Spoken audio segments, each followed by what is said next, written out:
अस्सलाम वालेकुम। Last lecture में हमने जॉब बेस्ड प्रोडक्शन के बारे में पढ़ा कि जॉब बेस्ड प्रोडक्शन कैसे होती है, उसकी टेक्निक्स क्या हैं, उसके एडवांटेजेस क्या हैं, कौन सी टाइप की कंपनीज जो है वो जॉब बेस्ड प्रोडक्शन करती हैं। इस सेशन में हम जो है वो बैच बेस्ड प्रोडक्शन के बारे में पढ़ेंगे।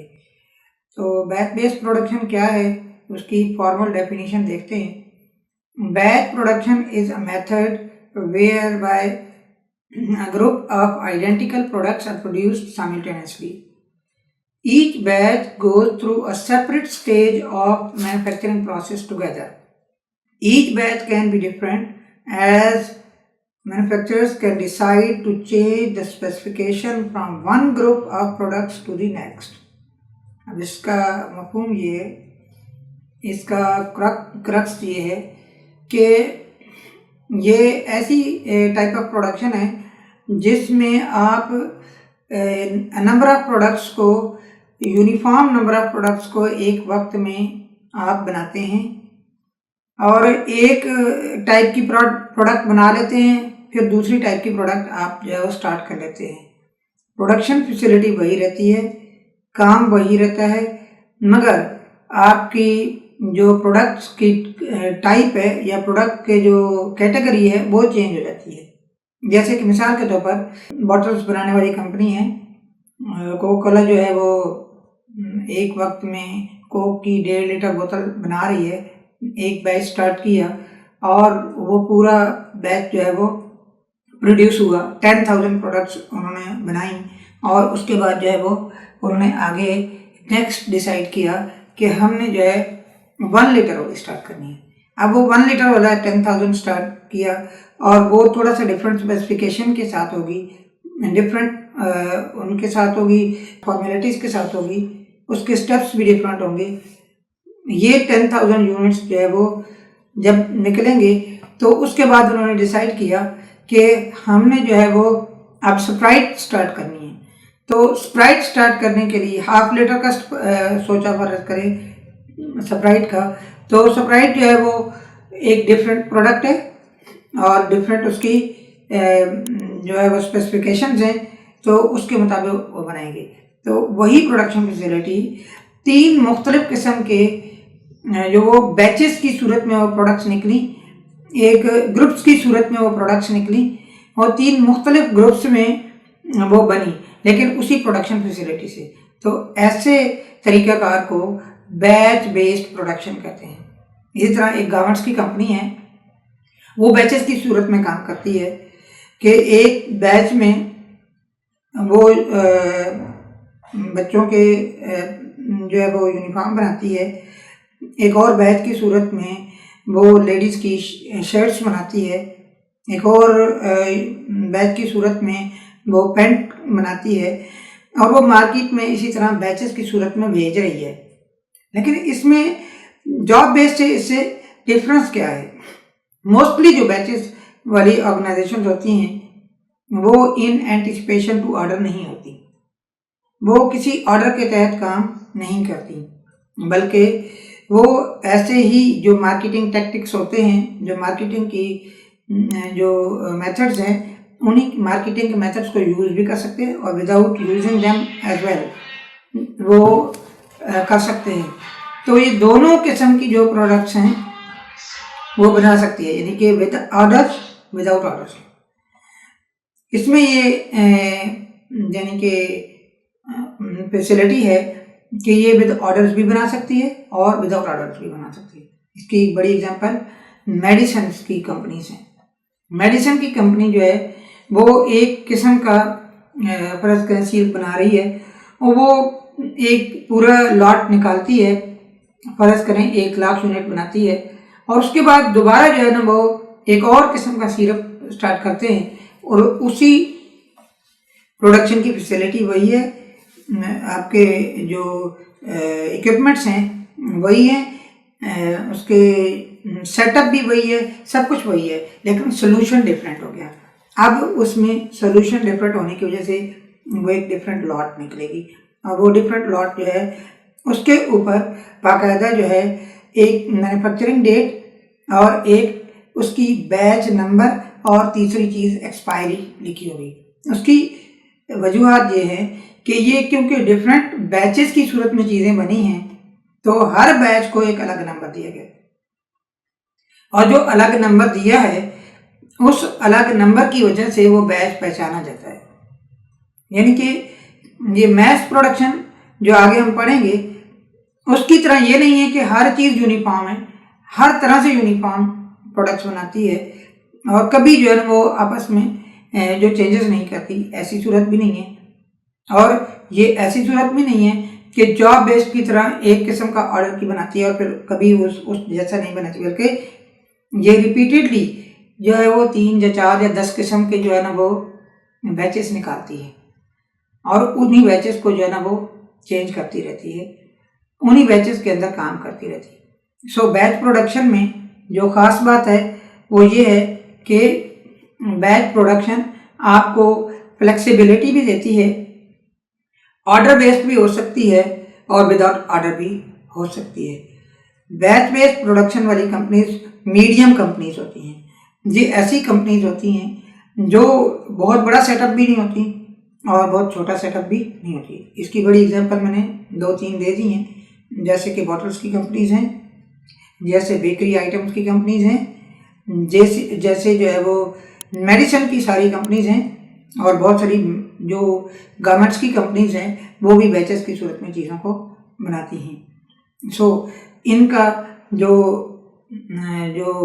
मकसद और मतलब होता है, जो इनका जो ऑर्गेनाइजेशन के अंदर फ्लेक्सिबिलिटी है, ये सबसे बड़ी और अच्छी बात होती है कि एक किस्म का ये मैस प्रोडक्शन की तरह विद मार्केटिंग मेथड्स जो है ये चीज़ बना के मार्केट में भेज दें और वहाँ पे बेचें, या फिर ऑर्डर बेस्ड की तरह पहले ऑर्डर ले लें और फिर प्रोडक्ट्स को प्रोड्यूस कर लें।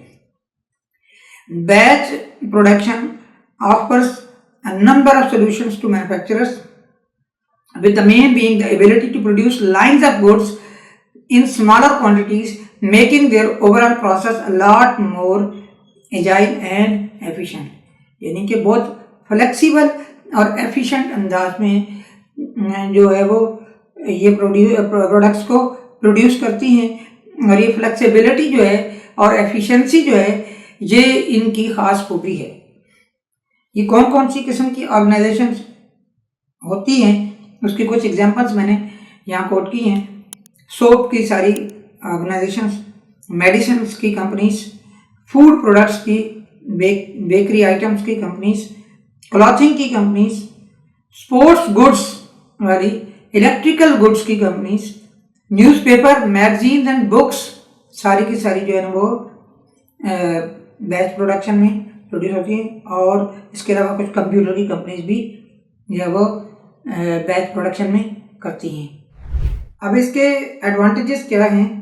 इसमें बहुत सारे एडवांटेजेस हैं बैच प्रोडक्शन के, इनमें कुछ मैंने लिस्ट डाउन किए हैं।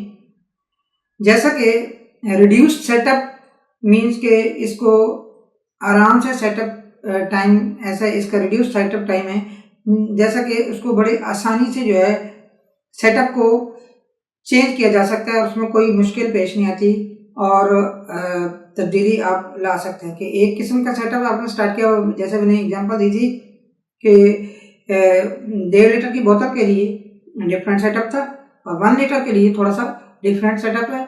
तो जो कन्वेयर बेल्ट है, जो उसके ऊपर जहाँ पे उनकी फिलिंग होनी है वहाँ स्पेसिफिकेशन को थोड़ा सा चेंजेस करेंगे और उसके बाद बॉटल लगाएंगे और जो बॉटल्स निकलेंगी वो कौन सी होंगी, वो 1.5 लीटर की बजाय 1 लीटर वाली बोतल निकलेगी। तो इस तरह इन्हें उसका जो चेंजिंग का टाइम है, जो फ्लेक्सिबिलिटी उसकी मशीन्स के अंदर है, वो बहुत आसान वाली है और उसका जो सेटअप टाइम जो चेंजेस का है वो आसानी से हो जाता है, इसलिए बहुत कम टाइम लगता है।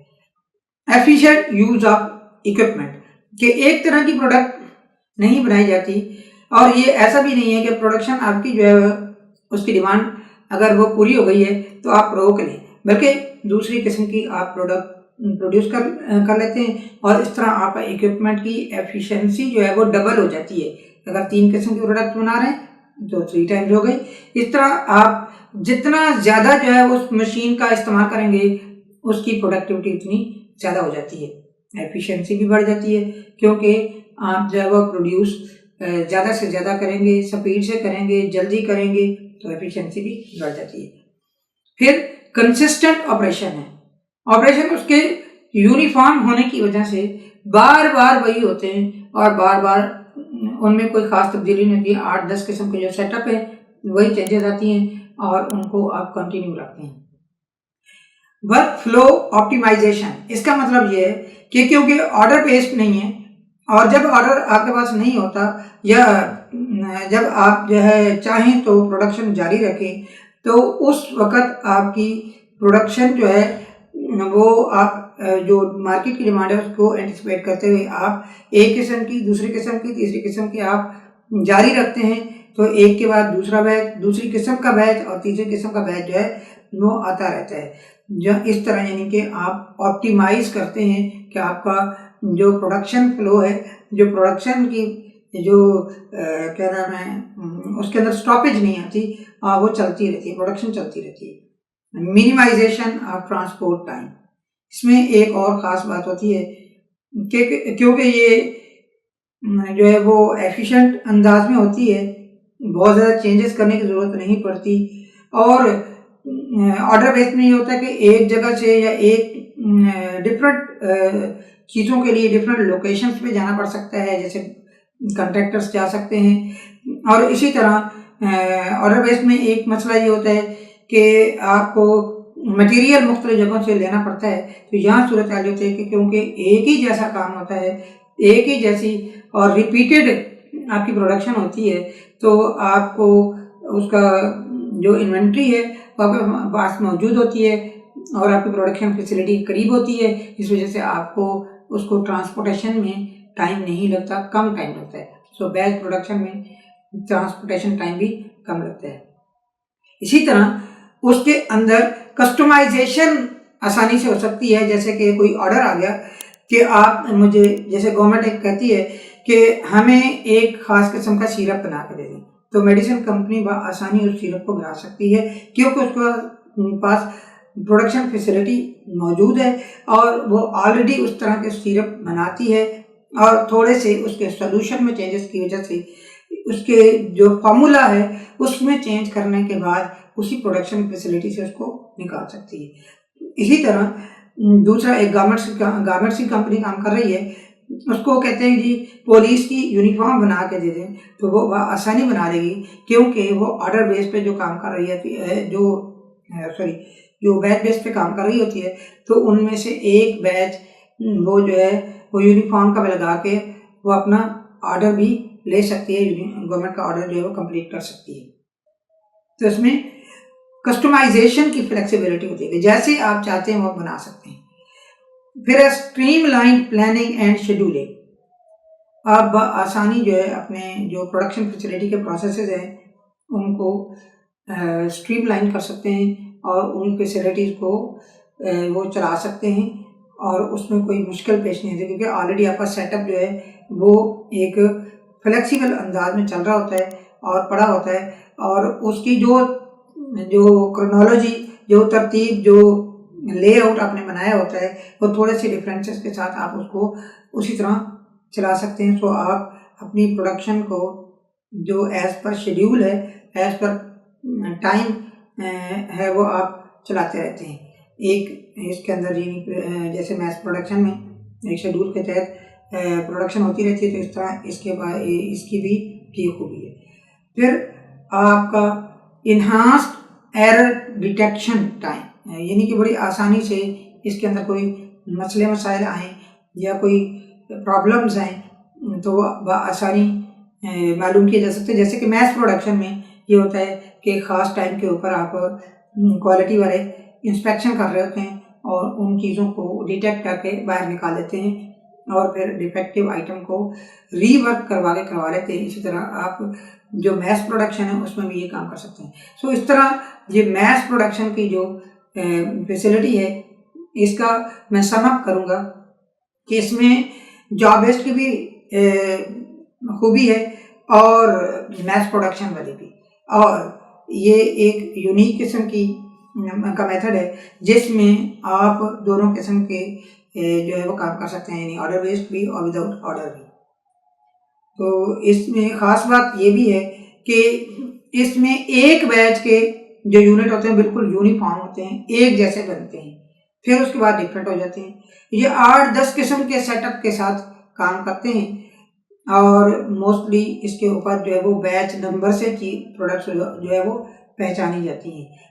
एक बैच जो है वो डिफरेंट होगा, टाइमिंग डिफरेंट होगी, तरीका डिफरेंट होगा, फिर नेक्स्ट बैच का डिफरेंट होगा। तो ये ऐसे आइटम्स प्रोड्यूस करती हैं जो एक्सपायरी वाले और जो मोस्टली बैचेस की सूरत में निकलें और लोगों को प्रोड्यूस करके उनको जो है उनकी जो ज़रूरियात हैं उनको अदा करें। और इसमें ख़ास बात एक और ये भी है कि लोगों को ऑर्डर के मुताबिक भी बना के दे सकते हैं, ऑर्डर के मुताबिक बना के दे सकते हैं। विद दिस आज हमने जो लेक्चर बैच प्रोडक्शन पे किया, आज का लेक्चर कंप्लीट हुआ। Thank you. अल्लाह हाफिज़।